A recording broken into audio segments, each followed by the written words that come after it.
स्वागत है आपका अपने डिजिटल ट्यूटर पॉलिस पर। और हमेशा की तरह मैं हूं आपका दोस्त और होस्ट प्रीवियस सिंह। मैं आज की वीडियो में बताऊंगा जो हमारा भारतीय इतिहास यानी कि एंशिएंट इंडिया के जो क्वेश्चन चल रहे थे बीए फर्स्ट ईयर वालों के लिए, उनका एक और आंसर मैं आपके साथ डिस्कस करूंगा। तो दोस्तों वीडियो को पूरा देखिएगा। आई होप इसके पहले का वीडियो आपने देख लिया होगा जिसमें मैंने आपके लिए एंशिएंट इंडिया का मैंने क्वेश्चन सीरीज़ की वीडियोज़ बनाए हुए थे। उसका मैंने एक क्वेश्चन का आंसर का पूरा वीडियो आपके लिए समझाया था और आपको उसमें बहुत कुछ चीज़ें समझ में भी आ गई होंगी कि आपके लिए क्या लिखना है अपनी कॉपी में। बिकॉज दोस्तों देखिए होता क्या है कि बहुत सारे क्वेश्चंस हमको मिल जाते हैं इंपॉर्टेंट, बट हम ये नहीं जानते कि हमको उन क्वेश्चंस का आंसर कैसे लिखना है। तो आज का वीडियो इसी पर बेस्ड रहेगा। शुरू करते हैं आज का वीडियो। तो दोस्तों जैसा कि आप देख सकते हैं स्क्रीन पर लिखा हुआ है यहाँ पर प्राचीन भारतीय इतिहास के स्रोत, मतलब कहाँ कहाँ से हमने प्राचीन भारतीय इतिहास को लिया हुआ है। तो दोस्तों अगर मैं आपसे बात करूं कि ये क्वेश्चन कौन सा है, बहुत सारे लोगों के मन में ये डाउट आ रहा होगा जो इस वीडियो को देख रहे हैं। तो क्वेश्चन नंबर 2 जो है यूनिट 1 का ये सेकंड क्वेश्चन का आंसर है। प्राचीन भारत का इतिहास भारत के लिए गौरव का विषय है। तो दोस्तों बिल्कुल ये बात आपके लिए समझना पड़ेगी कि हमारा जो इतिहास है, इवन किसी भी देश का इतिहास हो, वो उस देश के लिए गौरव होता है। आरंभ से 1200 ईस्वी तक के काल को प्राचीन भारतीय इतिहास कहते हैं। तो दोस्तों इसीलिए आपकी जो सब्जेक्ट है बीए फर्स्ट ईयर हिस्ट्री वालों का, उनका जो पेपर 2 है, उस पेपर 2 का नाम ही रखा हुआ है प्रारंभ से 1205 एडी। यहाँ पर 1200 दिया है तो कोई फ़र्क नहीं पड़ता, बिकॉज हिस्ट्री में 2, 5, 10 साल आगे पीछे दोस्तों होते रहते हैं। आगे बढ़ते हैं। इस काल के प्राचीन भारतीय इतिहास के निर्माण के लिए जिन तथ्यों और स्रोतों का उपयोग किया जाता है उन्हें प्राचीन भारतीय इतिहास के स्रोत कहते हैं। तो आपके लिए अगर ये क्वेश्चन 1 नंबर में 2 नंबर में भी आ जाए, वैसे तो आपके लिए ब्लूप्रिंट डिसाइडेड है कि 2 मार्क्स के क्वेश्चन आएंगे आपके लिए, उसके बाद आपके लिए दोस्तों 3 मार्क्स के क्वेश्चन आएंगे, 4 मार्क्स के क्वेश्चन ऐसे डिसाइडेड है आपका। तो उसके बेसिस पर चीज़ें रहेंगी। ये मैं इसलिए बता रहा हूँ आपके लिए 2, 3 मार्क्स 4 मार्क्स, क्योंकि हर एक यूनिवर्सिटी अलग अलग है।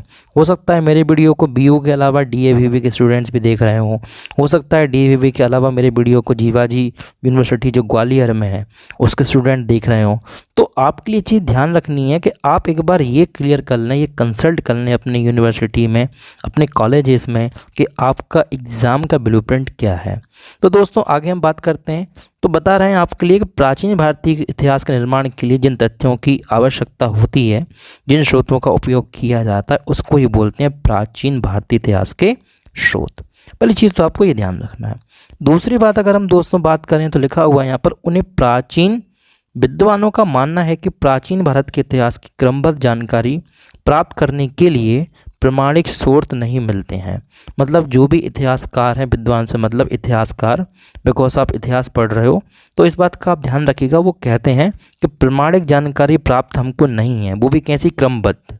हमको इन्फॉर्मेशन तो है लेकिन क्रमबद्ध पता नहीं है। इसी कारण कुछ पाश्चात्य एवं भारतीय विद्वानों का मानना है कि प्राचीन काल में भारतीयों में इतिहास लेखन के प्रति रुचि तथा इतिहास बुद्धि का अभाव था।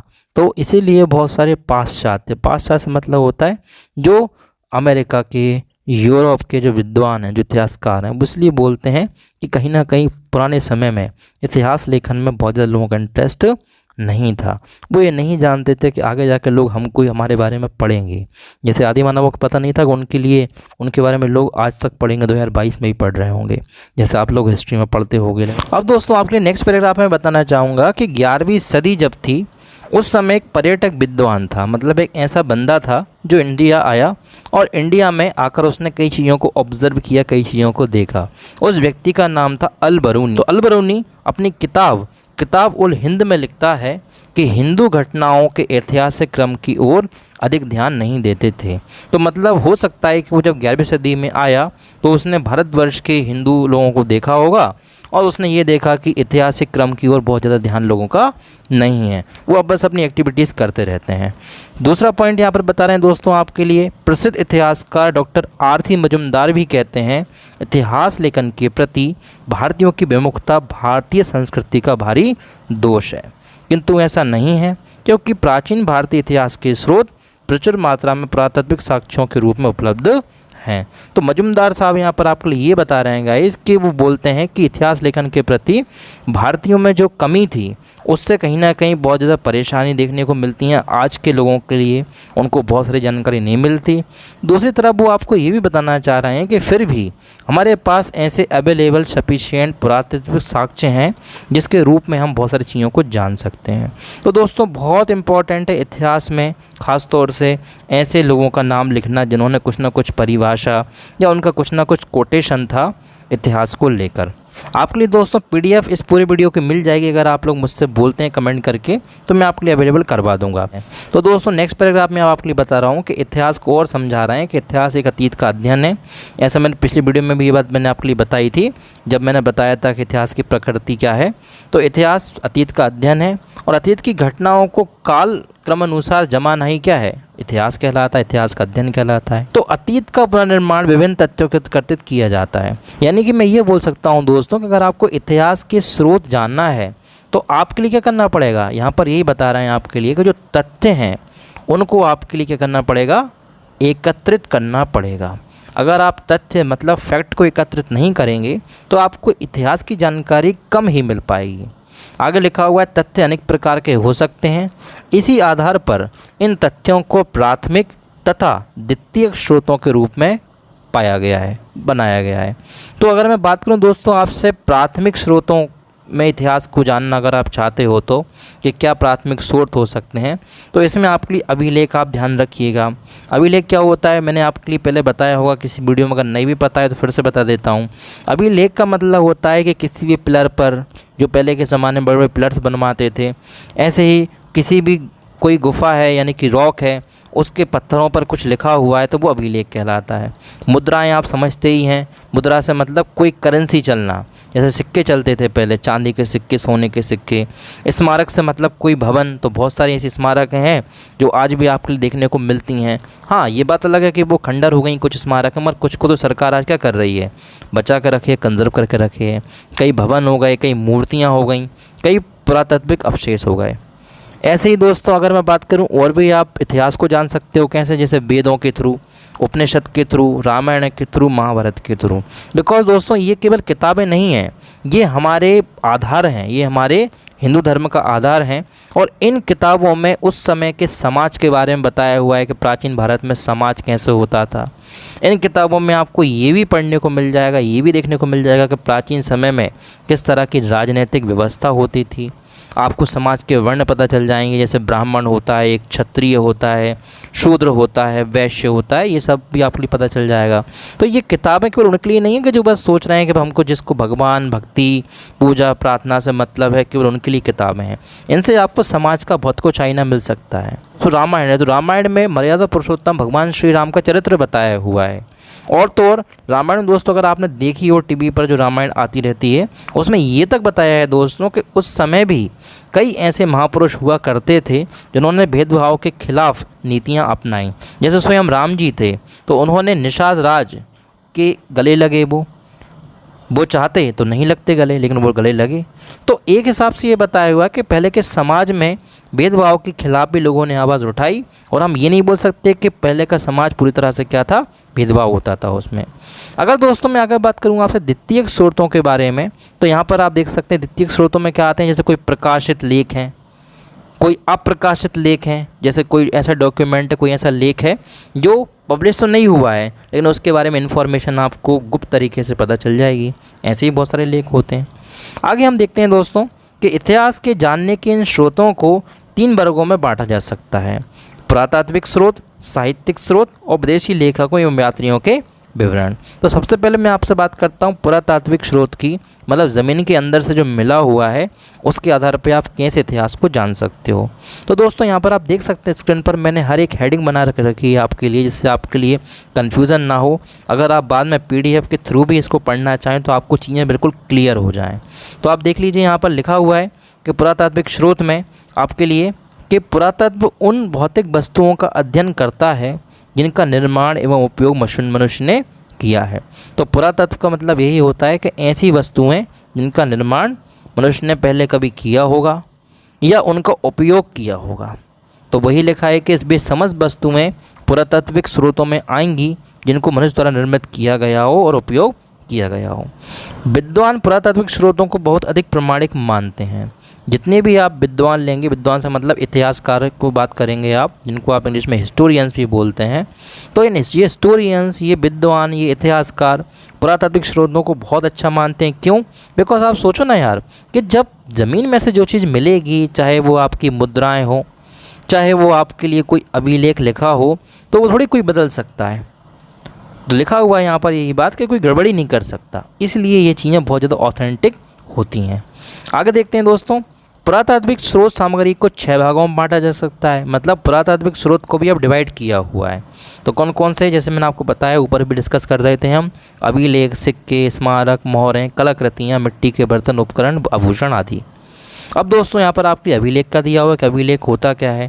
तो क्वेश्चन आपके लिए कहीं से भी आ सकता है। आप देख सकते हैं कि क्वेश्चन एक ही है, लेकिन इस क्वेश्चन में से दोस्तों, इस आंसर में से दोस्तों, ना जाने कितने आपके लिए आंसर्स बन सकते हैं। आपसे सिंपल पूछ सकते हैं वो छोटा 2 नंबर का 3 आंसर का क्वेश्चन कि भाई पुरातात्विक स्रोत क्या है। तो आपके लिए क्या करना है, आपके लिए सिंपल इतना जो पैराग्राफ है ये लिखना है। आपसे पूछ सकते हैं अभिलेख क्या होता है। आपसे बड़ा लॉन्ग क्वेश्चन पूछेंगे तो पूरा लिखो, अगर आपसे शॉर्ट में पूछा है, वेरी शॉर्ट में पूछा है, तो आप बिल्कुल शॉर्ट में लिखो। तो ये टैक्टिक्स होती हैं, ये ट्रिक्स होती हैं पढ़ने की, ये ट्रिक्स होती हैं आंसर राइटिंग करने की। बिकॉज दोस्तों कॉलेज के एग्ज़ाम में कुछ भी नहीं है, बिल्कुल हलवा एग्ज़ाम होता है। बस हमको ये समझना है कि चीज़ों को हमको कैसे वहाँ पर लिखना है।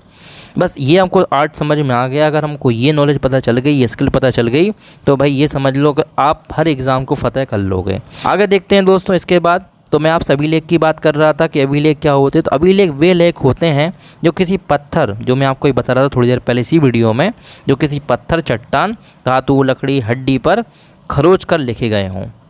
प्राचीन अभिलेख अनेक जैसे स्तंभों, शिलाओं, गुहाओं, मूर्तियों, प्रकारों, ताम्रपत्रों, मुद्राओं पर लिखे जाते थे।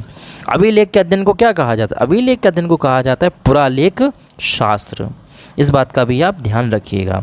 तो बहुत सारे विद्वान अभिलेख को बिल्कुल सही मानते हैं, प्रमाणिक माना जाता है अभिलेखों को। देश में सर्वाधिक अभिलेख मैसूर, कर्नाटक में संरक्षित हैं।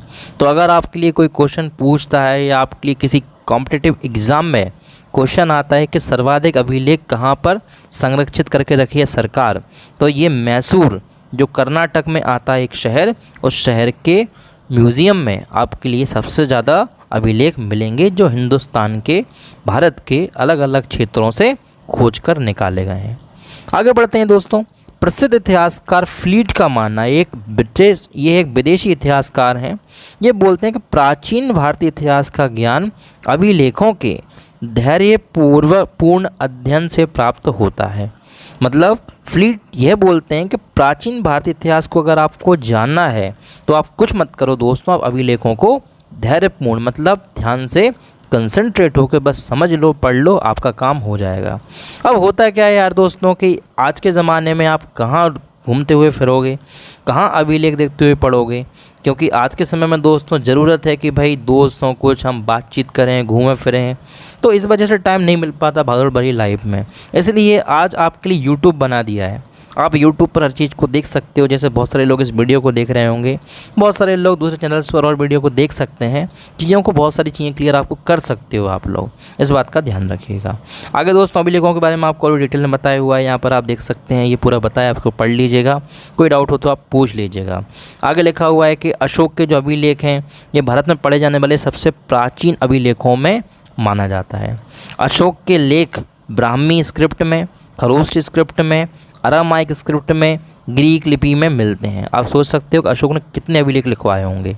साथ ही अशोक के केवल 4 अभिलेखों, मास्की कर्नाटक में जो है, निठुर, उदयगोलम और गुज्जरी जो जिला दतिया में मध्य प्रदेश में पड़ता है, अशोक का नाम मिलता है। तो इनसे आपको क्या पता चला अभिलेखों से? ये पता चल जाता है ना कि अशोक होगा। अशोक के अभिलेखों में शिलालेख, स्तंभलेख, गुहालेख सम्मिलित हैं। तो अभी अशोक ने 3 तरह के लेख लिखवाए।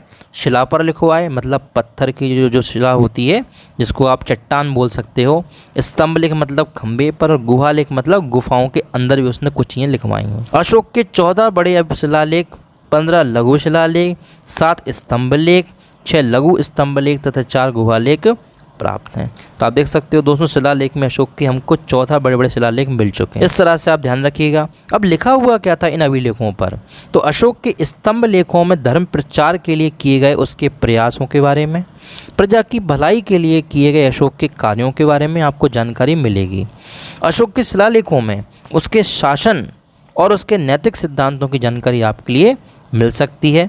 इससे अशोक के धर्म, उसके साम्राज्य विस्तार, शासन व्यवस्था आदि पर अच्छा प्रभाव पड़ता है। तो अशोक ने ये सारी चीज़ें उस समय किए होंगी अपने पूरे एम्पायर में, इसलिए आपके लिए सारी चीज़ें अभिलेखों में मिल जाएंगी। आगे बता रहे हैं दोस्तों आपको कि अशोक के अभिलेख ही नहीं बल्कि कई राजाओं के अभिलेख हमको मिलते हैं। कई राजाओं के वंश की जानकारी हमको अभिलेखों से मिलती है। जैसे कि अशोक जो था वो मौर्य वंश से था। किससे था? मौर्य वंश से था। जी हाँ दोस्तों, ये वही मौर्य वंश जिसके चंद्रगुप्त मौर्य थे। तो यहाँ पर चंद्रगुप्त मौर्य यानी कि मौर्य वंश के बाद पुष्यमित्र शुंग का शासन आता है और उसके टाइम पर भी कई तरह के अभिलेख हमको मिलते हैं। जैसे अयोध्या का अभिलेख, कलिंग राज का अभिलेख, हाथी गुम्फा का अभिलेख, गौतमी बलश्री का नासिक अभिलेख, ऐसे कई अभिलेख हैं। तो ये आप पढ़ लीजिएगा। ये मैं हर एक चीज़ आपके लिए यहाँ पर डिटेल में नहीं बताऊँगा, बस हम कोशिश ये करेंगे कि आपको एक मैं बेसिक अंडरस्टैंडिंग दे सकूँ।